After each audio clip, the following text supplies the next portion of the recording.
வணக்கம். ஒரு கம்பெனியோட ஐபிஓ பெரிய பெரிய இன்வெஸ்டர்ஸ் வாங்குறது, விக்கிறது, உலக பொருளாதார ரிப்போர்ட்ஸ்னு இந்த மாதிரி தினமும் வர்ற ஃபினான்ஷியல் நியூஸ் எல்லாம் பார்த்து ஒரே கன்ஃபியூஷனா இருக்கா? இந்த எல்லா தகவல்களையும் ஒன்னா சேர்த்து மார்க்கெட்டோட உண்மையான கதையை எப்படி புரிஞ்சுக்கிறதுன்னு தான் நாம இப்ப பார்க்க போறோம். ஒவ்வொரு நாளும் நம்ம காதுல என்னென்னவோ செய்திகள் விழுது. இன்னைக்கு ஒரு ஐபிஓ வருது, ஒரு பெரிய மியூச்சுவல் ஃபண்ட் கம்பெனி பங்குகளை வாங்குது, இல்லைனா நம்ம நாட்டுல பணவீக்கம் கூடிருச்சுன்னு சொல்றாங்க.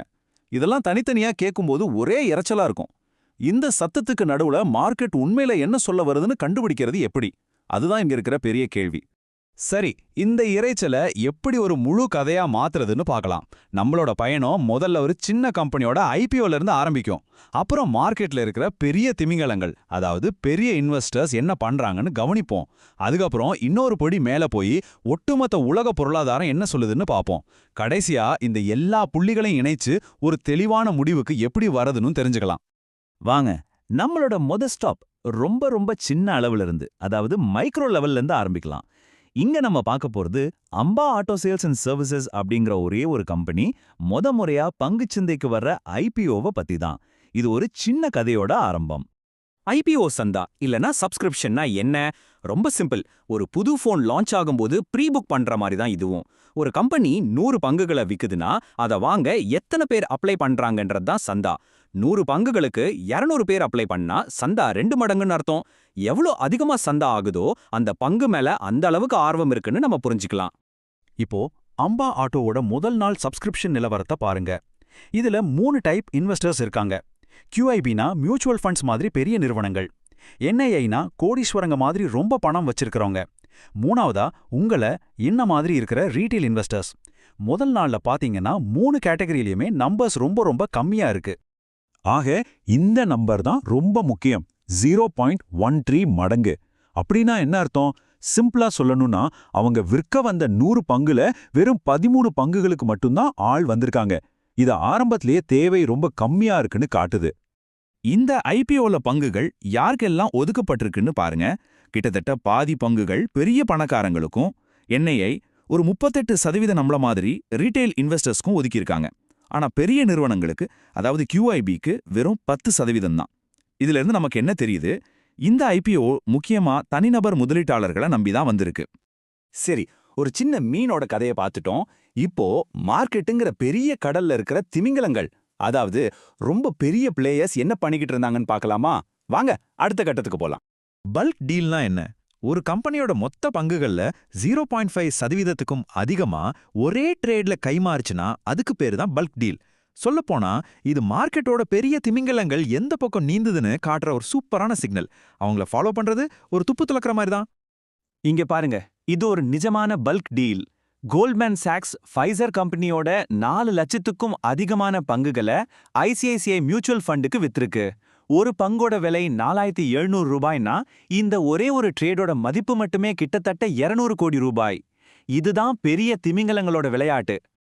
இப்போ உங்களுக்கு தெளிவா புரியும்னு நினைக்கிறேன். ஒரு பக்கம் ஐபிஓல சின்னதா இன்வெஸ்ட் பண்ற ரீட்டைல் இன்வெஸ்டர்ஸ், இன்னொரு பக்கம் பல்க் டீல் மூலமா கோடிக்கணக்கில் பங்குகளை வாங்குற விக்கிற பெரிய நிறுவனங்கள். ரெண்டுமே மார்க்கெட்டோட 2 முக்கியமான முகங்கள். ஓகே, நாம ஒரு சின்ன கம்பெனியை பார்த்தோம், பெரிய இன்வெஸ்டர்ஸை பார்த்தோம். இப்போ இன்னும் ஒரு ஸ்டெப் பின்னாடி போய் இந்த எல்லா வர்த்தகமும் நடக்கிறதுக்கு பின்னாடியா இருக்கிற உலக பொருளாதாரத்தை ஒரு பறவை பார்வையில பார்க்கலாம். அதாவது மேக்ரோ வியூ. பொருளாதார நாட்காலண்டர், அதாவது எகனாமிக் கேலண்டர். இது ஒரு சூப்பரான டூல். எப்படின்னா, இன்னைக்கு மழை வருமா இல்ல வெயில் அடிக்குமான்னு தெரிஞ்சுக்கிற வானிலை அறிக்கை மாதிரி தான் இதுவும். மார்க்கெட்டுக்கு நல்ல நியூஸ் வரப்போகுதா இல்ல கெட்ட நியூஸ் வரப்போகுதான்னு முன்கூட்டியே ஒரு ஐடியா கொடுக்கும். இது அந்த வாரத்துக்கான ஒரு சாம்பிள் கேலண்டர். இதுல பாருங்க, அமெரிக்காவில் மக்கள் எவ்வளோ நம்பிக்கையோட இருக்காங்க, ஐரோப்பாவில் விலைவாசி எவ்வளவு ஏறி இருக்கு, அதாவது பணவீக்கம். இந்த மாதிரி முக்கியமான டேட்டா எல்லாம் வெளியாகும். இதெல்லாம் வெறும் நம்பர்ஸ் இல்ல, உலகத்துல இருக்கிற எல்லா இன்வெஸ்டர்ஸோட முடிவுகளையும் பாதிக்கக்கூடிய முக்கியமான சிக்னல்ஸ்.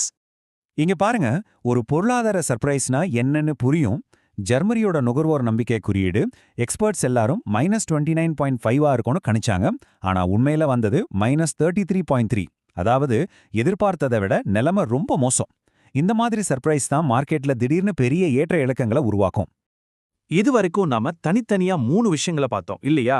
ஒரு சின்ன கம்பெனி, பெரிய இன்வெஸ்டர்ஸ், அப்புறம் உலக பொருளாதாரம். இப்போ அந்த எல்லா புள்ளிகளையும் ஒன்னா சேர்த்து ஒரு அர்த்தமுள்ள கதையா எப்படி மாத்துறதுன்னு பார்க்கலாம். அப்போ மார்க்கெட்டோட கதைய படிக்க இந்த 3 அடுக்கு சிந்தனை முறையை யூஸ் பண்ணுங்க. முதல்ல காலநிலை, அதாவது உலக பொருளாதாரம் என்கிற வானிலை எப்படி இருக்கு, வெயிலா மழையா? 2வது நீரோட்டங்கள், பெரிய திமிங்கலங்கள், அதாவது பெரிய முதலீட்டாளர்கள் பணத்தை எந்த திசையில கொண்டு போறாங்க. கடைசியா கப்பல், இந்த காலநிலைக்கும் நீரோட்டத்துக்கும் நடுவுல நாம முதலீடு பண்ண நினைக்கிற சின்ன கம்பெனிங்கிற கப்பல் பாதுகாப்பா பயணம் பண்ண முடியுமா? இப்படி யோசிச்சாலே உங்களுக்கு ஒரு தெளிவான படம் கிடைச்சிடும். சுருக்கமா சொல்ல போனா விஷயம் இதுதான். மார்க்கெட்டுங்கிறது வெறும் நம்பர்ஸ் கிடையாது, அது பல அடுக்குகள் கொண்ட ஒரு கதை. ஒரு சின்ன கம்பெனியோட கதையில ஆரம்பிச்சு பெரிய இன்வெஸ்டர்ஸோட நடவடிக்கைகள் வழியா ஒட்டுமொத்த உலகத்தோட பெரிய கதை வரைக்கும் எல்லாத்தையும் இணைச்சு படிக்க கத்துக்கிறது தான் ஒரு ஸ்மார்ட் இன்வெஸ்டரோட திறமை. அதனால அடுத்த தடவை நீங்க ஒரு ஃபைனான்ஷியல் நியூஸை படிக்கும்போது அது ஒரு தனி துண்டா மட்டும் பார்க்காதீங்க. உங்களை நீங்களே கேட்டுக்கோங்க, இந்த நியூஸ் காலநிலை பத்தினதா, நீரோட்டங்கள் பத்தினதா, இல்ல ஒரு கப்பல் பத்தினதா? இந்த 3 கேள்விகளும் மார்க்கெட்டோட இரைச்சலை ஒரு தெரிவான கதையா மாத்துறதுக்கான திறவுகோல்.